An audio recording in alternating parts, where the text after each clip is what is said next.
मेरे कक्षा सप्तम के भैया बहन, कल मैं आपको मध्यकालीन इतिहास के परिचय के में कुछ बातें बताए थे।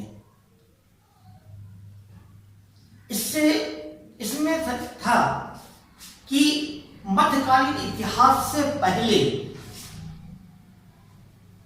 जो कक्षा षष्ठ में हम लोगों ने पढ़ा था उसके विषय में आपको जानकारी दिए थे। किस प्रकार से हमारा पाषाण युग से आदि मानव से लेके पाषाण युग से सब नदी घाटी सभ्यता के बाद वैदिक काल के बाद महाजनपद, दो नए धर्म, जैन और बौद्ध धर्म का उदय, फिर इसके बाद महाजनपदों का उदय, महाजनपदों के बाद मगध साम्राज्य का उदय, मगध साम्राज्य के बाद मौर्य साम्राज्य के बाद गुप्त साम्राज्य के बाद फिर अंतिम में हर्षवर्धन का साम्राज्य, और हर्षवर्धन के पतन के बाद हमारा सामंत युग प्रारंभ हो जाता है, जिसको हम लोग राजपूत काल भी कहते हैं।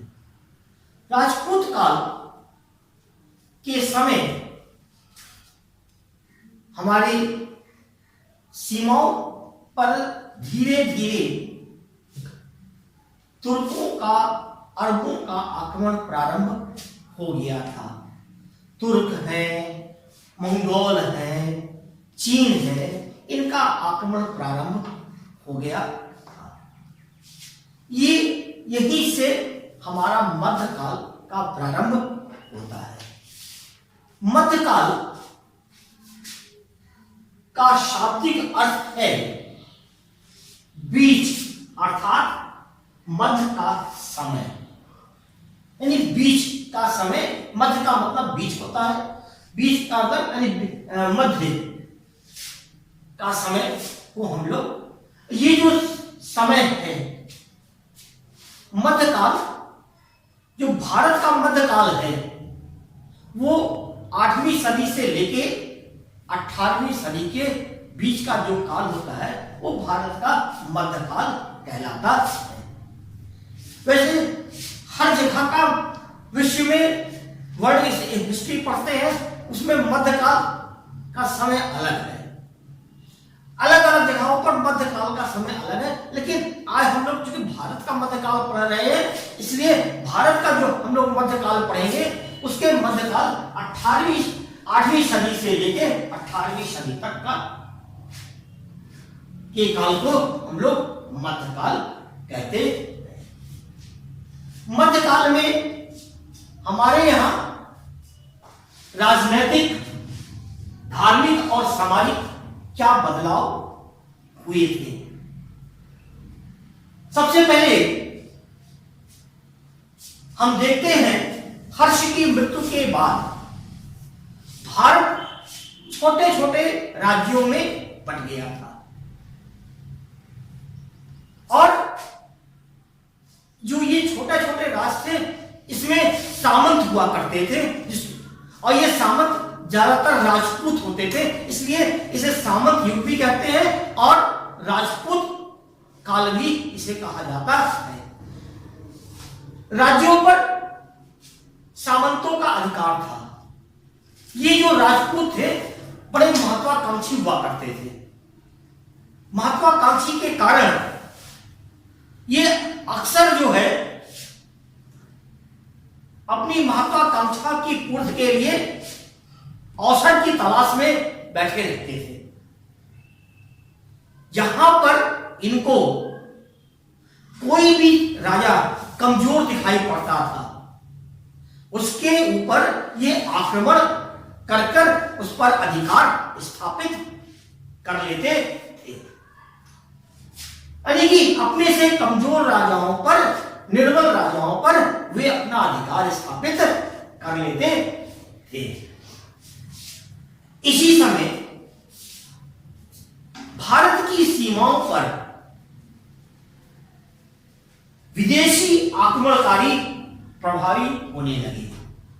विदेशी आक्रमणकारियों की शक्ति बढ़ने लगी। वे अपने वर्चस्व को धार्मिक प्रचार और भारत की धर्म संपदा को लूटने के उद्देश्य से वे भारत पर आक्रमण करना प्रारंभ कर दिए और उस पर अधिकार भी करना लगे, जिसमें मुख्य रूप से अरब लोग थे, टर्की थे, मंगोल थे, चीनी थे। ये मुख्य रूप से आक्रमणकारी थे। इसी समय इन आक्रमणकारियों में अरबों ने भारत पर विजय प्रारंभ की। यानी कि अरब की विजय, अरब की विजय का मतलब है यह 7वीं सदी में मोहम्मद साहब ने एक नए धर्म का प्रतिपादन किया, जिसे इस्लाम धर्म के नाम से जाना जाता है। ये इस्लाम, ये मोहम्मद साहब ने, अब चूंकि उस समय इन धर्मों में बहुत छोटे छोटे से अपने कबीलों के रूप में धर्म में ये बटे हुए थे और सबका अपना अपना अपने अपने देवताओं को बलशाली और पूजनीय मानते थे और इसी कारण से ये आपस में टक्कर लड़ा करते थे। मोहम्मद साहब ने इनको एकजुट किया और एकजुट करके उन्होंने बताया ईश्वर एक है, अल्लाह एक है, और उन्होंने इस्लाम को एकजुट किया और जिसके कारण से वे सब एकजुट हुए। एकजुट होकर ये अरब वासियों ने एक शक्तिशाली राजनीतिक स्थिति पैदा कर ली और अरब बना ली। अरब केवल दूसरी जगहों को आक्रमण करके जीतते नहीं थे, वहां पर अपने इस्लाम धर्म का प्रचार करते थे और वहां पर अपने व्यापार करते थे, वाणिज्य फैलाते थे और राजनीतिक प्रभाव भी वहां पर स्थापित करते थे। ये आक्रमणकारी अपने साथ धार्मिक गुरुओं को भी लेकर जाते थे, जो कि इनका काम था इस्लाम धर्म के प्रचार करना, जिन्हें खलीफा के नाम से जाना जाता है।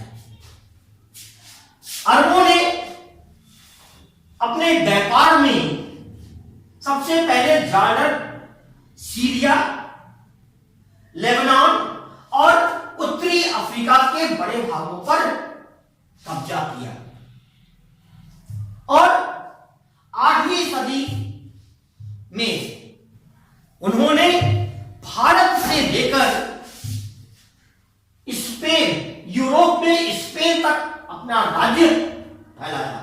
भारत में उन्होंने सिंधु नदी से और यूरोप में स्पेन तक अपना उन्होंने व्यापार फैलाया, अपना अधिकार फैलाया।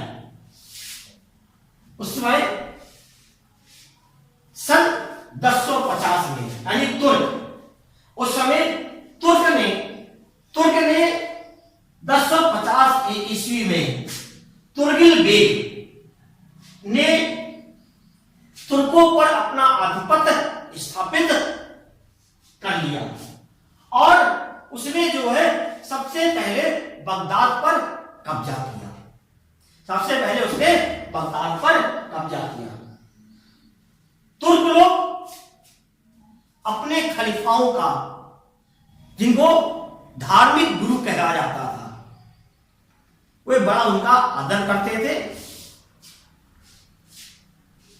तुर्गिल बेग को खलीफाओं ने बड़ी बड़ी उपाधियों से सराहाया, बड़ी बड़ी उपाधियां उसको प्रदान की और उसने मजबूत सेना का गठन किया। तुर्क, जिनको ऑटोमन भी कहा जाता है, प्रथम विश्व युद्ध तक वे अरब प्रायद्वीप के अधिकांश भाग पर शासन किया, यानी कि वे अरब प्रायद्वीप पर अधिकांश भाग पर उन्होंने शासन किया। सन 1453 ईस्वी में तुर्कों ने कुस्तुंतनिया को जीता। कुस्तुंतनिया जो एक ऐसा वो शहर था जो नेपल के नाम से जाना जाता था। कुस्तुंतनिया जो रोम का सबसे बड़ा शहर था, उस वक्त का सबसे बड़ा शहर था, जिसका प्राचीन नाम इस्तंबुल है, जिसका प्राचीन नाम इस्तंबुल है। ये जो शहर था, इसको जीतकर ये इतना बड़ा शहर था, इसको रोमवासी मानते थे, इसको जीतना बहुत होता, लेकिन तुर्कों ने इसको जीतकर उन्होंने पूरे राज्य पर अधिकार स्थापित कर लिया। मुगल सन 1206 ईस्वी में तैमुद्दीन नामक मंगोल ने संपूर्ण जाति को अपने नियंत्रण में करके उसने चंगेज खान की उपाधि प्राप्त की।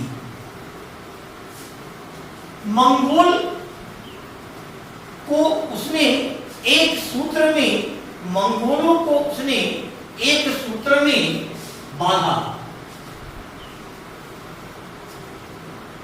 1211 ईस्वी में चंगेज खान चीन के विशाल भाग पर अपना अधिकार स्थापित कर लिया, अर्थात उसने बहुत बड़े चीन के बहुत बड़े भाग पर उसने अपना साम्राज्य स्थापित कर लिया और उसने अपना विस्तार पोलैंड तक किया। चंगेज खान का पोता हल्का खान पश्चिम एशिया का एक विनाश कर पश्चिम एशिया को विनाश करके उसने बगदाद को पूरे तरह से तहस नहस कर दिया और यानी कि उसने बगदाद को नष्ट कर दिया। 14वीं सदी में तैमूरलंग नामक मंगोल चंगेज खान से भी ज्यादा क्रूर और बहुत तेजी से आक्रमणकारी था, उससे भी अधिक उसने विनाशकारी युद्ध किया और उसने अपना युद्ध आरंभ करके ईरान, इराक, मध्य एशिया, सीरिया, एनाटोलिया और उत्तरी भारत पर उसने आक्रमण किया। इस प्रकार से हम देखते हैं कि भारत की सीमाओं पर तुर्कों ने, अरबों ने, मंगोलों ने आक्रमण किया और भारत के भागों को जीता। कुछ ने शासन किया, कुछ यहां से धन संपदा लूटकर अपने वापस चले गए। खास तौर से तुर्कों ने भारत पर आक्रमण करके उसने अपने इस्लाम धर्म का प्रचार प्रसार किया और अपना शासन भी स्थापित किए। उनके शासन से जो भारत के समाज में बहुत बड़ा प्रभाव पड़ा, तो उसका प्रभाव यानी कि मध्यकालीन भारत की सामाजिक स्थिति, मध्यकाल में भारत की सामाजिक स्थिति बहुत खराब हो गई, क्योंकि तुर्कों के आक्रमण के कारण से यहाँ की जनता उनकी क्रूरता से बहुत प्रभावित हुई। वे उनका जो है समाज जो है छिन्न भिन्न हो गया। वे उनके सैनिक भारतीयों पर अत्याचार करते थे, जिसके कारण से भारत में बहुत सी कुप्रथाएं प्रारंभ हो गई, जिसमें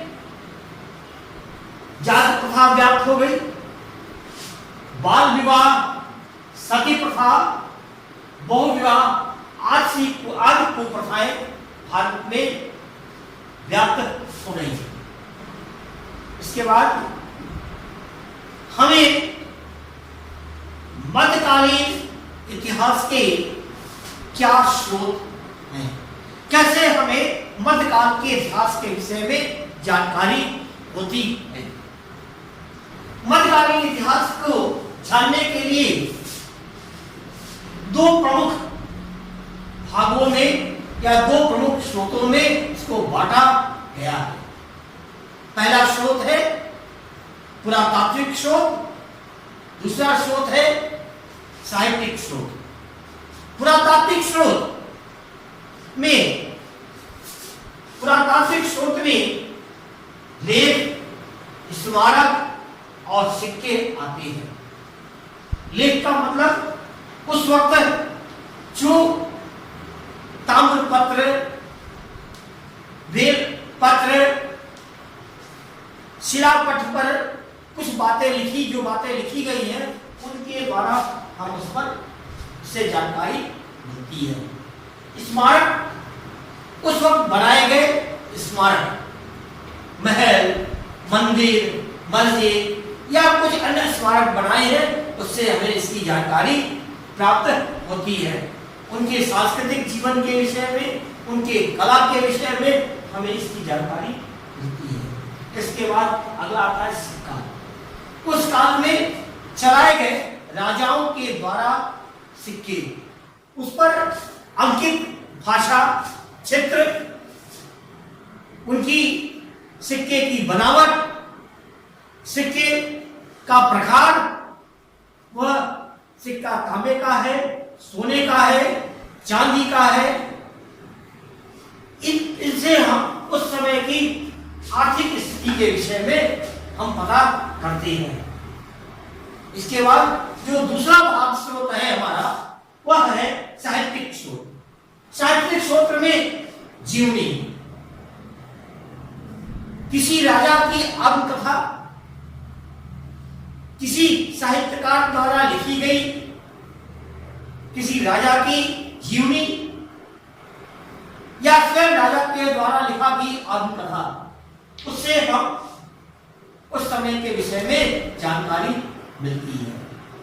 इसका धार्मिक पुस्तकें, उस वक्त जो धार्मिक पुस्तकें हैं, उन धार्मिक पुस्तकों के माध्यम से हम उनके रीति रिवाज, पूजा पाठ के ढंग, उत्सव आदि की जानकारी हमें मिलती है।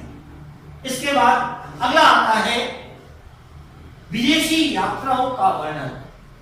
उस काल में जो भी विदेशी यात्री भारत आए थे, उन्होंने अपनी यात्रा का जो विवरण लिखा है, उससे भी हमें उस वक्त की जानकारी प्राप्त होती है।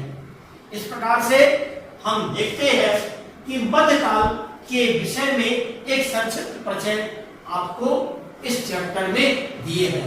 एक बार हम लोग इस चैप्टर में आज के विषय में जो पढ़े हैं एक संक्षिप्त रूप से इसकी जानकारी हम लोग ले लें। संक्षिप्त विषय में लेने के लिए हम लोग सबसे पहले हमने पढ़ा था धार्मिक, राजनैतिक और उसके उनका था उनके विषय में जानकारी प्राप्त की थी।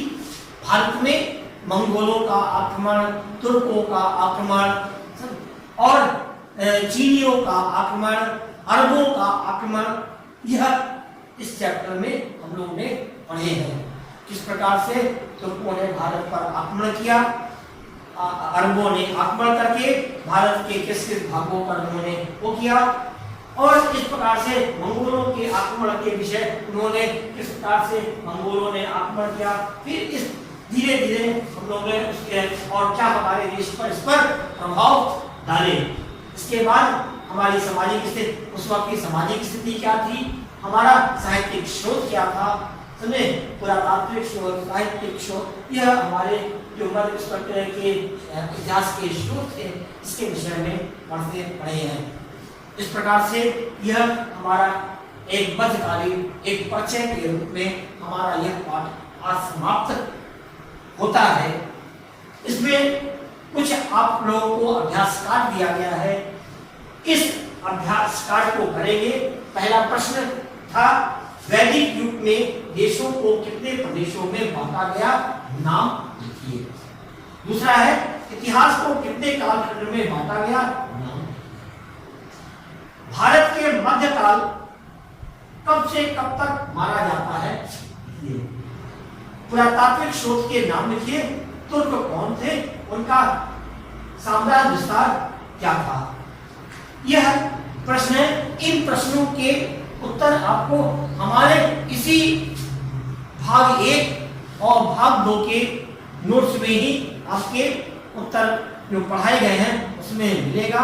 अगर आपको किसी भी प्रकार की कोई दिक्कतें इस चैप्टर से होती है, कोई प्रश्न पूछना चाहते हैं, अपनी जिज्ञासाओं को पूछना चाहते हैं, तो हमारे इस वीडियो के नीचे हमारा व्हाट्सएप ग्रुप है। व्हाट्सएप ग्रुप के लिंक को आप खोलिएगा, उसमें आप अपने प्रश्नों को लिखकर भेजेंगे और उस प्रश्न का उत्तर मैं आपको उसी में दूंगा और आपकी समस्या का समाधान करूंगा। धन्यवाद।